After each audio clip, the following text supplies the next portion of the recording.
Sanibonani babukeli bethu emakhaya nasemhlabeni wonke jikelele. Welcome back to your favorite channel. Okhulumayo uMiss B. Uma usasemusha la ekhaya, please do not forget to subscribe, like, share and hit the notification bell for more educating videos. Namhlanje sibhalelwe ubhuti oqhamuka eThekwini. Ubhuti uthi bambulala ephila. Ukuthi kanjani sizozwa endabeni elandelayo. Donsa isitulo, hlala phansi, ungiphe indlebe ngoba indaba yanamhlanje izokushiya ubambe owangezansi. Asingeneni ngqo endabeni yethu yanamhlanje.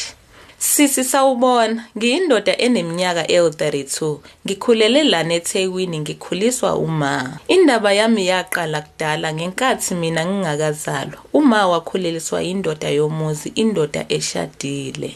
Ubaba wangiphika ngisesesiswini ngoba uma waye underage, nakhona ubaba ubezama ukuvikela umndeni wakhe. Ngakho kusukela ngingakazalwa, impilo yami yayivele ingabalulekile kubazali bami.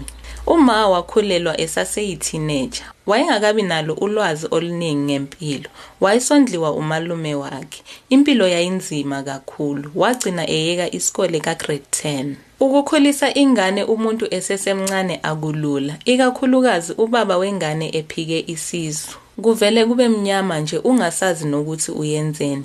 Engikubongayo ukuthi uma wasigcina isiso, azange asikhiphe. Mina ngakhula ngazi uma kuphela, uye owayezama ukuthola esizokudla, impahla zokugqoka nokuthi ngiye esikolweni. Kodwa izinto bezingamhambeli kahle, ubezabalaza, izinto bezingahlangani kahle. Umalume wayeka ukumthengela ukudla aze akhulelwe. Wathi umuntu uma esekhulelwe usewumama kumele azibone ukuthi uhlanganisa kanjani empilweni ngoba esemdala. Kwakukhona izikhathi lapho imali yayincane kakhulu. Izidingo zasekhaya ziningi, kodwa umuntu obekufanele asize wayengekho. Uma wayezama ukuphathanisa ngazo zonke indlela. Inhlanhla ukuthi indawo yokuhlala besinayo. Ugogo wami ubeshiyele uma umuzi. Noma ngangiyingane ngangibona ukuthi ekhaya izinto zazinzima. Uma wayeuthwala umthwalo engenayo imali, engenayo nomuntu omesekayo. Ngenkathi ngiqala isikole nami ngaqala ukubona ukuthi impilo yami ayifani nezinye izingane. Mina bengingomunye walabo abahlekwa ezinye izingane esikolweni. Izingane ziyakwazi ukuba nonya, ikakhulukazi uma zibona ukuthi kukhona okuhlukile ngawe. Kwakukhona ababehleka indlela engangigqoka ngayo, abanye behlekise ngesimo sasekhaya. Ngangingenazo izinto ezazitholwa ezinye izingane. Kwezinye izinsuku ngangifika esikolweni ngivele ngifune ukuthi usuku luphele nje ngibuyele ekhaya. Kwakungekho ukuthula esikolweni. Othisha nabo bebenganginaki, bebengithethisa nsuku zonke. Uyenze iphutha elincane umuntu akukhumbuze ngesimo sakini. Ngangithi uma ngenze iphutha emsebenzini wesikole, kwakungathi umuntu ufuna ukungenza ngizizwe sengathi akukho engikwazi ukwenza kahle empilweni. Uthisha akhiphe amagama abuhlungu athi anginangqondo ngiyingane yesikole. Kunokuthi angikhuthaze kulokho okungihlulayo. Ngase ngihlala ngithule ngisaba ukukhuluma, ngangisaba ukwenza amaphutha. Uma kukhona into embi eyenzekile esikolweni kwakukhonjwa mina. Isikole ngase ngisizonda kodwa nganginganayo indawo ebengingabalekela kuyo. Esikolweni ngangithethiswa, benginganaye ubaba. Uma naye ekhaya wayekhiphela ulaka lwakhe kimi. Inkinga noma yayihlangene nobani, noma yenzeke kuphi, ulaka lwalugcina selufika kimi. Ngamanye amagama bengifela izono zikababa, ubaba owangiphika ngingakazalwa, ubaba ebengingamazi. Uma wayehlala engikhumbuza ngokwehluleka kukababa. Wayethi ngifuze yena, angikhulume kabi ngendlela eyayingafanele ukukhulunywa ngayo enganeni. Amanye amagama angikwazi ukuwakhuluma, kodwa uma ngicabanga ngawo izinyembezi ziyazehlela.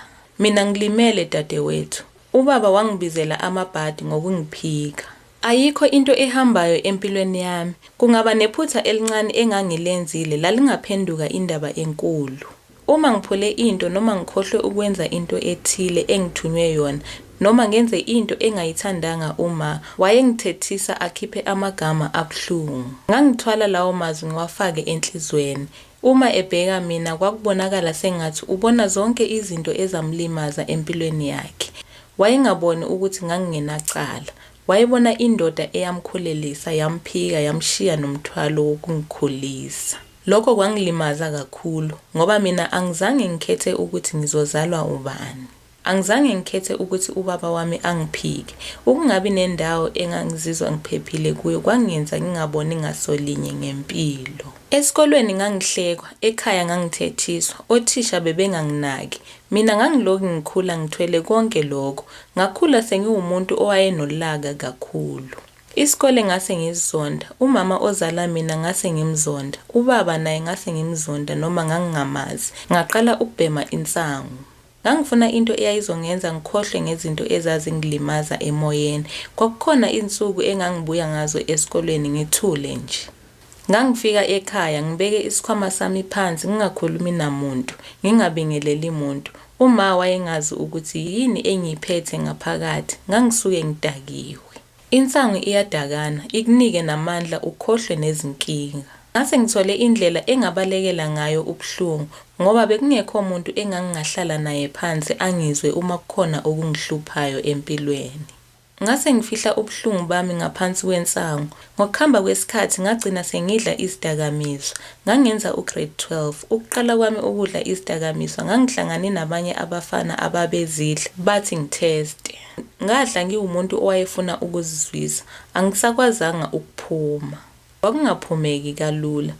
Emva kokudla izidakamizwa ngabuyela endlini, ngahamba ngayolala nginamanye amandla engangingawatholi kahle. Ekseni ngavuka ngiqaqazela, nginganamandla ngingathi umuntu ofuna ukuphathwa umkhuhlane. Ngaphuza iPanado kodwa ayizange ingisebenzele. Ngahlanganisa iMed Lemon neDisprin, ngahlanganisa amanzi abilayo kodwa ngaqhubeka ngiquqa. Uma wayengibhekile, akazange angibuze lutho. Ubejabula mangigula, ubengifuna ngifile ngoba wayehlala ekhipha amagama athi ngabe ngiyashayiswa imoto ngife. Ngabuyela kobhuti ababengidlise izidakamizwa, ngabachazela ngento eyayingiphethe. Bathi umuthi wedrug ukulidla futhi.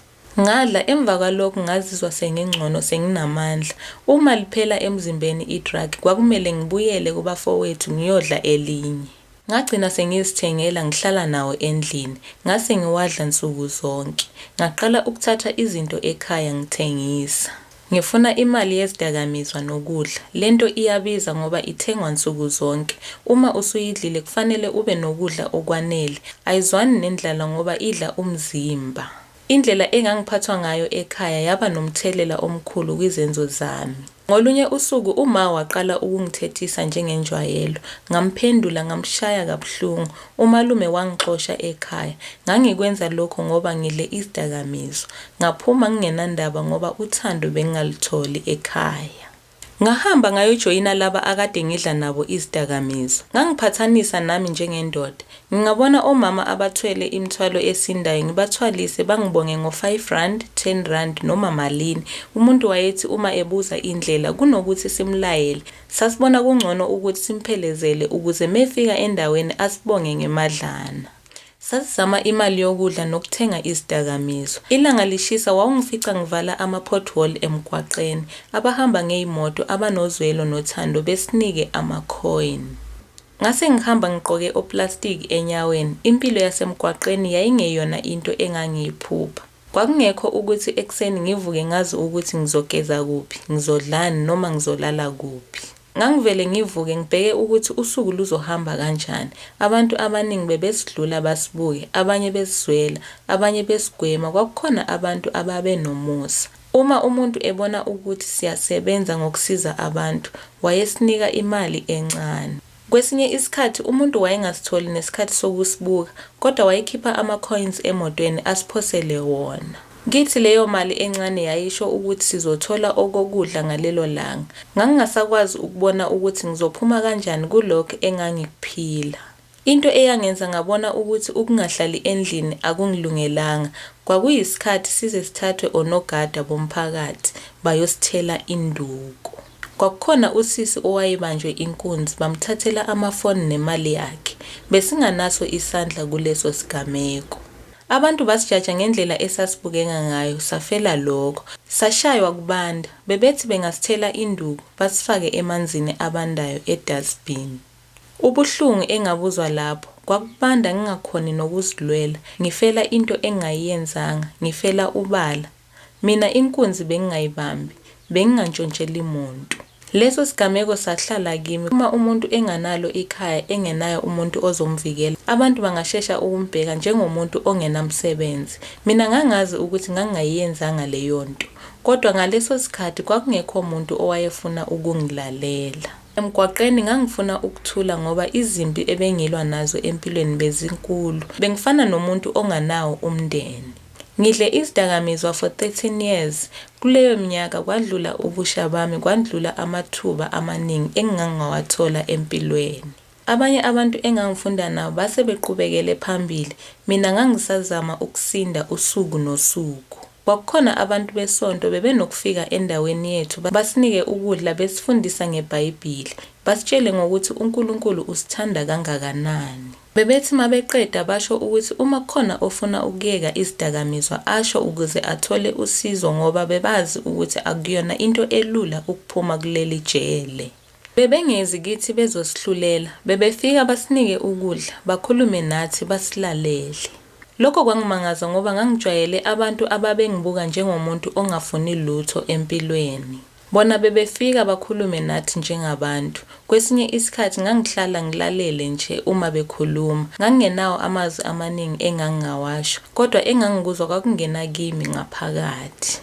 Bebenokuhamba abanye bethu babase ku-rehab, abanye bebaleke babuye bazosijoyina futhi. Kwakukhona abantu ababethi bazoyeka kodwa babuye. Abanye bebeya ku-rehab kodwa uma sebephumile babuyele endaweni esasihlala kuyo. Lokho kwakungikhombisa ukuthi ukuyeka izidakamizwa kwakungeyona into elula. Mina ngazizwa sengifuna ukuyeka izidakamizwa sengishayelwe ubala onogada basendaweni. Ngagula okwesikhathi eside, ngaba nezilonda zokushaywa. Kwakuyisikhathi lapho umzimba wami wawungasafuni ukuqhubeka ngaleyo mpilo. Ngangibona ukuthi impilo engangiyiphila yayingithatha kancane kancane. Bathi mabefika abazalwane ngahamba nabo bangisa ku-rehab. Angisalikhumbuli igama lesonto kodwa bebegqoka i-blue and white omama besonto. Ngangazi ukuthi kuzokwenzekani uma sengifikile lapho. Ngase ngikhathele impilo engangiyiphila emgwaqeni. Ngahamba ku-rehab ngokuthanda kwami sengifuna ukuyeka izidakamizwa.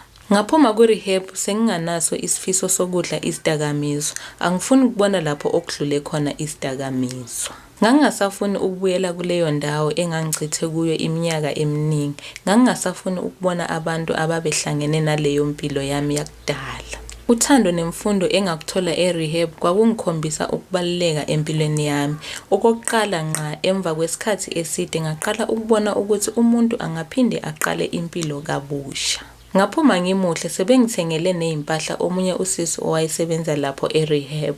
Lezo impahla kimi zazisho okukhulu. Kwakungathi ngiphuma lapho ngishiya umuntu wakudala ngemuva. Ngabuyela ekhaya ngijabulile. Kodwa ngafika ngahlangabezana nobuhlungu ngithola uma esedlulile emhlabeni. Ngangingakakulungeli lokho. Ngaphuma e-rehab nginenhloso yokusebenzela uma ngimthobe wonke amanxeba. Ngangifuna akwazi ukungixolela ngokumbeka isandla engangikwenzile. Ngangifuna ukuguqula impilo yethu. Isifiso sami kwakuwumphumuza ngoba wayesebenza kanzima. Ngangafuni ukuthi uma aphinde azabalaze empilweni njengoba ngangimbona kusukela ngimncane. Ngase ngikhethe ukuba indoda sengishiye impilo yobugwala engangiyikhethile. I-rehab yayingenze ngaxola kuzo zonke izinto ezazingilimazile. Nobaba ngase ngimxolele.